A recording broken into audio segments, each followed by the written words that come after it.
اس کے بعد اگلی آیت میں اللہ تبارک و تعالیٰ نے ارشاد فرمایا فَأَزَلَّهُمَا الشَّيْطَانُ عَنْهَا، یعنی پھر ہوا یہ کہ شیطان نے ان دونوں کو وہاں سے ڈگمگا دیا. فَأَخْرَجَهُمَا مِمَّا كَانَا فِيهِ، اور جس عیش میں وہ تھے اس سے انہیں نکال کر رہا. یہاں باری تعالیٰ نے اختصار کے ساتھ یہ واقعہ بیان فرمایا ہے کہ حضرت آدم علیہ السلام کو جب اس خاص درخت سے منع کر دیا گیا تھا کہ اس کے قریب بھی نہ جائیں، یعنی اس کا پھل نہ کھائیں، تو انہوں نے اس کی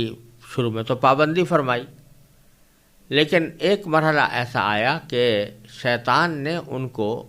ڈگمگا دیا اور اس کے نتیجے میں وہ یعنی اس درخت کا پھل کھا بیٹھے، جس کے نتیجے میں ان کو جنت سے، ان کو اور ان کی اہلیہ کو، دونوں کو جنت سے نکلنا پڑا. یہاں بڑے اختصار کے ساتھ قرآن کریم نے یہ واقعہ بیان فرمایا ہے. تفصیل اس کی دوسری صورتوں میں آئی ہے کہ شیطان نے ان کو ان کے دل میں وسوسہ ڈالا، فوسوس لہم الشیطان، یہ الفاظ آئے ہیں. اور دوسری جگہ یہ بھی آیا کہ وقاسمہما انی لکما لمن الناصحین، کہ وہ قسم کھا گیا کہ میں آپ کے خیرخواہی کی بات کر رہا ہوں. اور ان کے اس دھوکے میں آ گئے حضرت آدم علیہ السلام، اور انہوں نے اور پھر ان کی اہلیہ نے بھی اس درخت سے کھا لیا. اب یہاں سوال یہ پیدا ہوتا ہے کہ شیطان کس طرح حضرت آدم علیہ السلام حضرت حوا کے پاس پہنچا جبکہ اس کو پہلے جنت سے نکال دیا گیا تھا. کس طرح پہنچا اور کس طرح اس نے ان کو بہلایا پھسلایا، کس طرح ان کو بہکایا، اس کی تفصیلات میں ہم اگر جائیں بھی تو ہمارے لیے کسی یقینی نتیجے تک پہنچنا مشکل ہے، اس لیے کہ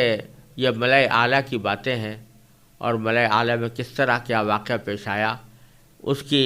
جتنی تفصیل قرآن کریم نے بیان کر دی ہے یا صحیح احادیث سے ثابت ہے، اس کے علاوہ اگر ہم کوئی بات کہیں گے تو وہ محض قیاسی اور عقلی گھوڑے دوڑانے والی بات ہوگی. حاصل یہ ہے کہ اللہ تبارک و تعالیٰ نے ہی اپنی حکمت کے تحت شیطان کو یا ابلیس کو کوئی ایسی طاقت عطا فرمائی ہے جس کے نتیجے میں وہ انسان کے دل میں وسوسے ڈالتا ہے. وہ جنت سے باہر رہ کر ڈالے اس نے، یا جنت میں کسی اور شکل میں آ کر ڈالے، اور کس طرح براہ راست گفتگو کی یا صرف وسوسہ ڈالنے پر اکتفا کیا. بظاہر ایسا لگتا ہے قرآن کریم کے الفاظ سے کہ باتیں دونوں ہوئیں، وسوسہ بھی ڈالا اور ساتھ میں کچھ گفتگو بھی ہوئی، اور اس گفتگو کے نتیجے میں اس نے قسمیں بھی کھائیں اور یہ کہا کہ میں خیرخواہی کی بات کر رہا ہوں، جس سے معلوم ہوتا ہے کہ وہ کسی اور شکل میں حضرت آدم و حوا علیہ السلام کے پاس آیا اور اس شکل میں آ کر اس نے گفتگو شروع. اب دوسرا سوال یہ پیدا ہوتا ہے کہ شاید شیطان نے کوئی بھی گفتگو شروع کی ہو، وسوسہ ڈالا ہو، لیکن جب اللہ تبارک و تعالیٰ کی طرف سے حضرت آدم کو واضح طور پر یہ حکم دے دیا گیا تھا کہ اس درخت کے قریب بھی مت جانا،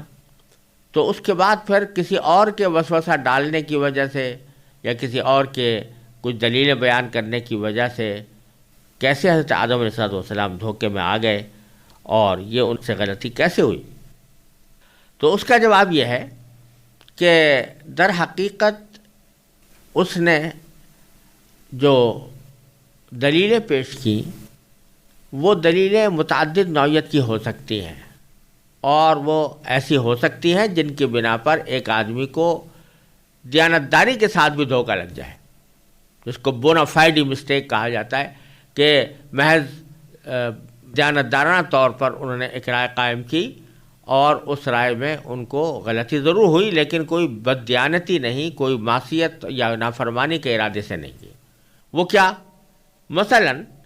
ایک توجہ یہ ہو سکتی ہے جو شیطان نے ہو سکتا ہے پہنچائی بھی ہو، کہ اللہ تبارک و تعالیٰ نے فرمایا تھا کہ اس درخت کے پاس مت جانا. وہ کسی خاص درخت کی طرف اشارہ کر کے فرمایا تھا.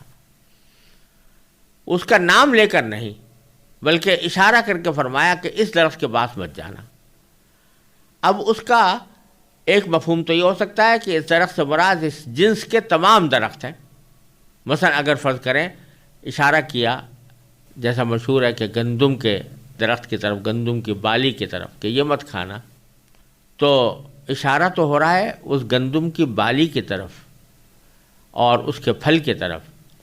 لیکن مقصود تو بظاہر یہی تھا اللہ تبارک و تعالیٰ کا کہ یہ گندم صرف اس جگہ جہاں اشارہ کیا جا رہا ہے یہی مراد نہیں ہے، بلکہ گندم کے جتنے بھی درخت ہیں ان کے گندم کا جو بھی پھل کہیں آ رہا ہو وہ کھانا ناجائز ہوگا۔ لیکن چونکہ بات اشارے سے کہی گئی تھی اور نام درخت کا بظاہر لیا نہیں گیا تھا، تو اس لیے یہ دھوکہ دینا ممکن تھا اور یہ دلیل میں ڈالنا بھی ممکن تھا کہ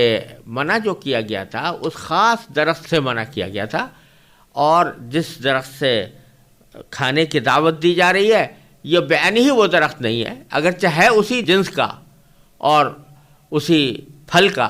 لیکن یہ بعین ہی وہ درخت نہیں ہے جس کی طرف اشارہ کر کے اللہ تبارک و تعالیٰ نے منع فرمایا تھا۔ تو ایک تو توجیہ اور ایک دلیل تو یہ ہوئی۔ دوسری دلیل جس کا ذکر قرآن کریم کی ایک اور آیت سے معلوم ہوتا ہے وہ یہ تھی کہ اللہ تبارک و تعالیٰ نے تمہیں منع کیا تھا اس درخت کو کھانے سے اس بنا پر کہ یہ درخت بڑا مقوی ہے، اور یہ ایسا ہے کہ جو شخص اس درخت کو کھا لیتا ہے تو اس کو ایک ہمیشہ کی زندگی نصیب ہو جاتی ہے۔ تو یہ بڑا قوی درخت ہے، اور شروع میں جب تم کو پیدا کیا گیا تھا تو تمہارے معدے، تمہارے جسم کی طاقتیں اس لائق نہیں تھیں کہ تم اس کو صحیح طریقے سے ہضم کر سکو، تمہارے لیے مضر تھا، اس واسطے اللہ تعالیٰ نے اس کو منع کیا تھا۔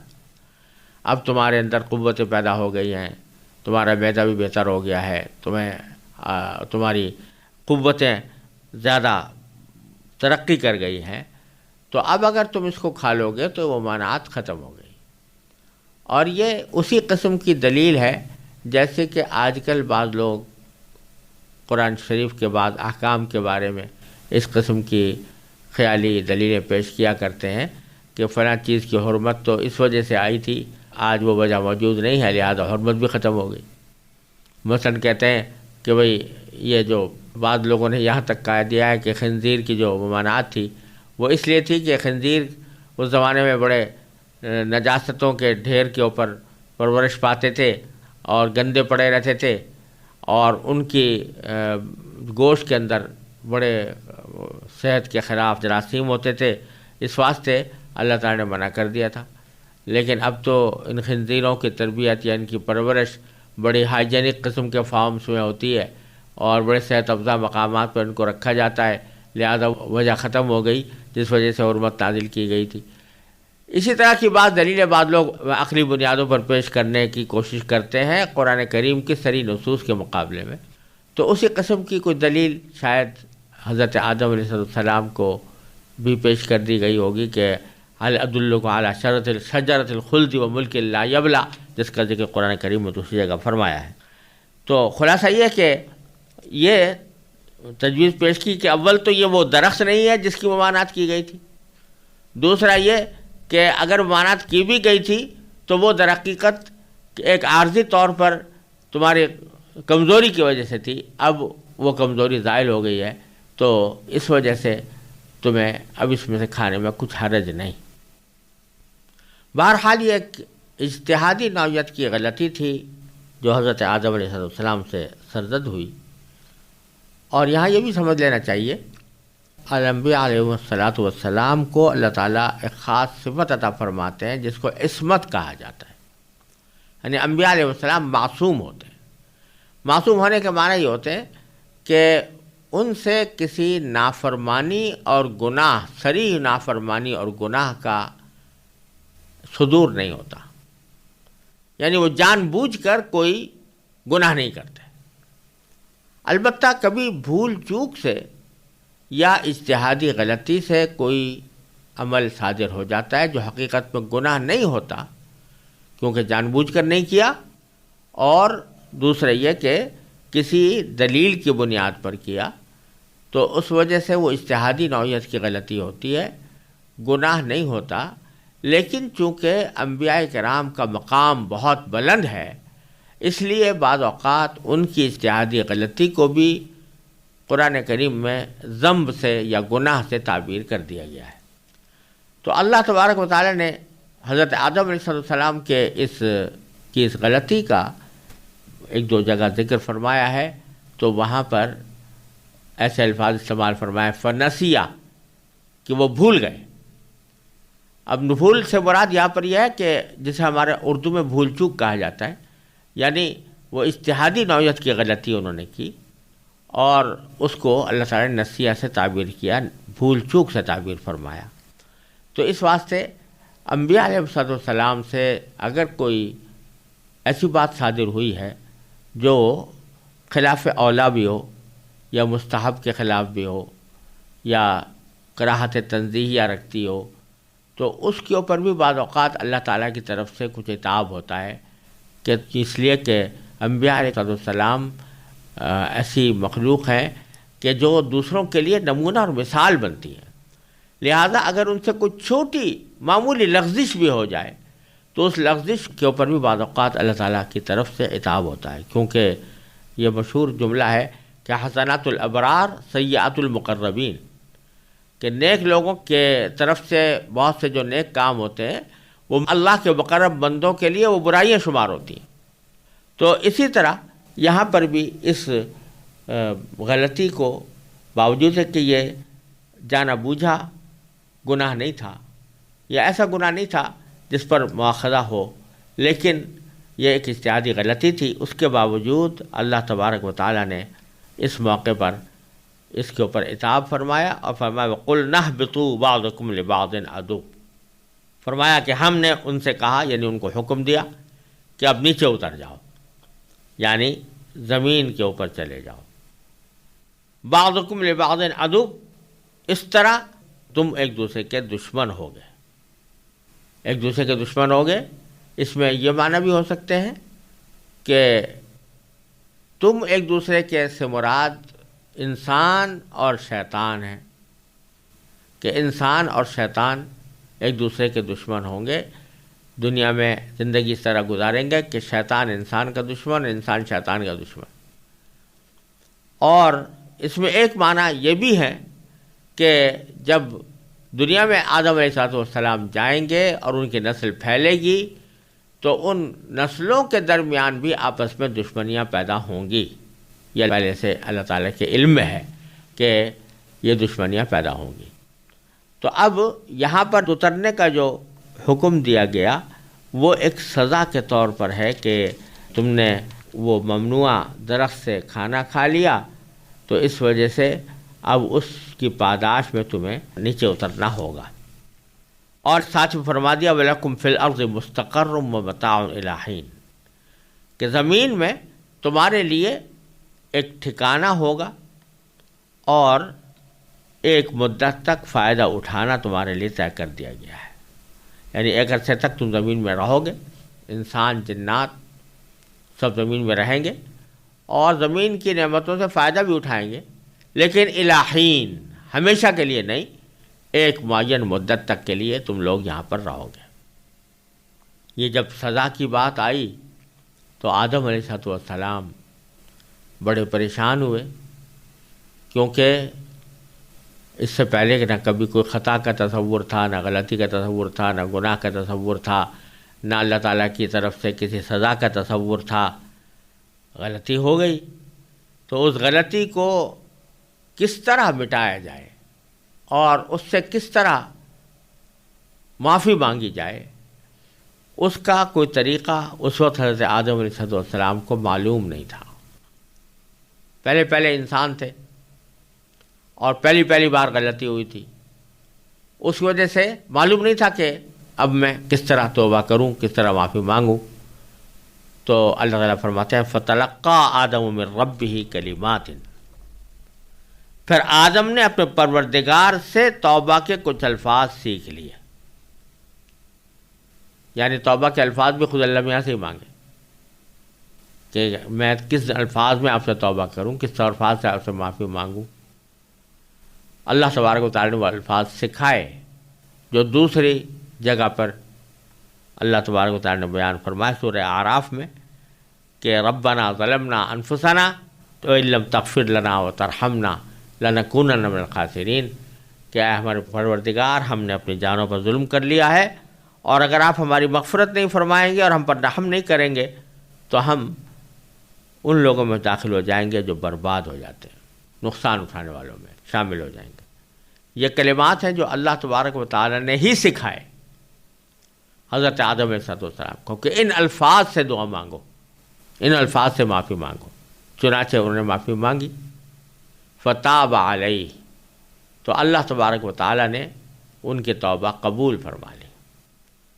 یہاں پر یہ بات بھی قابل ذکر ہے کہ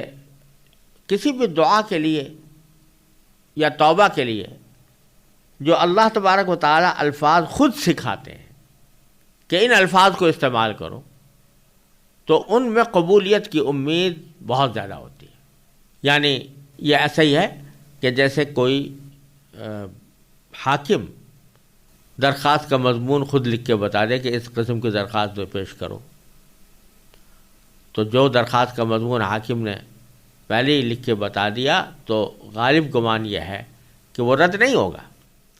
تو جن چیزوں کو اللہ تبارک و تعالیٰ نے، جن چیزوں کے لیے دعائیں تلقین فرمائی ہیں، خود تلقین فرمائی ہے، ان کی قبولیت کی امید اللہ تعالیٰ کی رحمت سے زیادہ ہوتی ہے۔ تو ربنا ظلمنا انفسنا کی دعا جو ہے،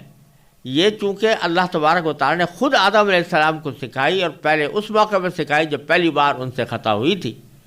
تو اس وجہ سے ان الفاظ کے ساتھ توبہ کرنے میں اللہ تعالیٰ کی رحمت سے قبولیت کی زیادہ امید ہے۔ اسی طرح ایک جگہ فرمایا وَقُلْ رَبِّ اغْفِرْ وَارْحَمْ أَنْتَ خَيْرُ الرَّاحِمِينَ، یوں کہو کہ اے پروردگار مغفرت فرما اور رحم فرما۔ تو جب اللہ تعالیٰ خود فرما رہے ہیں کہ اس طرح کہو، تو یہ بات اللہ تعالیٰ کی رحمت سے بالکل بعید ہے کہ وہ خود سے کوئی کلمات سکھائیں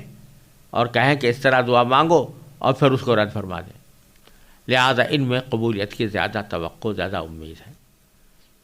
اسی طرح جہاں فرمایا اما ينزغنك من الشیطان نزغ فاستعذ باللہ، کہ جب شیطان کا تمہیں کوئی ڈنک لگے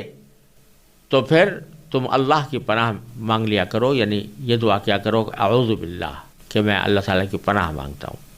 تو امید ہے کہ انشاءاللہ جب یہ الفاظ خود سکھائے ہیں تو جب کوئی بندہ وہ مانگے گا تو انشاءاللہ وہ قبول ہوں گے۔ تو اسی طرح یہاں پر بھی حضرت آدم کو سنائے گئے فتاب علیہ، تو اللہ تعالیٰ نے ان کی توبہ قبول فرما لی۔ انہ هو التواب الرحیم، اور یاد رکھو کہ اللہ تبارک و تعالیٰ بہت توبہ قبول کرنے والا، بہت معاف کرنے والا اور بڑا مہربان ہے۔ یہاں یہ سمجھنا چاہیے کہ تابہ جو کوئی لفظ ہے یہ توبہ سے نکلا ہے، اور اس کے معنی توبہ کرنے کے بھی آتے ہیں اور توبہ قبول کرنے کے بھی آتے ہیں، معافی مانگنے کے بھی آتے ہیں اور معاف کر دینے کے بھی آتے ہیں۔ چنانچہ فتاب علیہم لیتوبوا، ان جگہ دونوں معنی آ رہے ہیں، اور توبہ اللہ تعالیٰ اصل معنی تو توبہ کیا ہے؟ رجوع کرنا۔ تو بندہ جب اللہ تعالیٰ سے توبہ کرتا ہے، مانگتا ہے، تو وہ ایک طرح سے اس رجوع کر رہا ہوتا ہے اللہ تعالیٰ سے، اور جب اللہ تبارک و تعالیٰ توبہ قبول فرماتے ہیں تو وہ رجوع کر رہے ہوتے ہیں بندے کی طرف اپنی رحمت سے۔ تو اس واسطے دونوں معنی میں یہ لفظ استعمال ہوتا ہے، لیکن تواب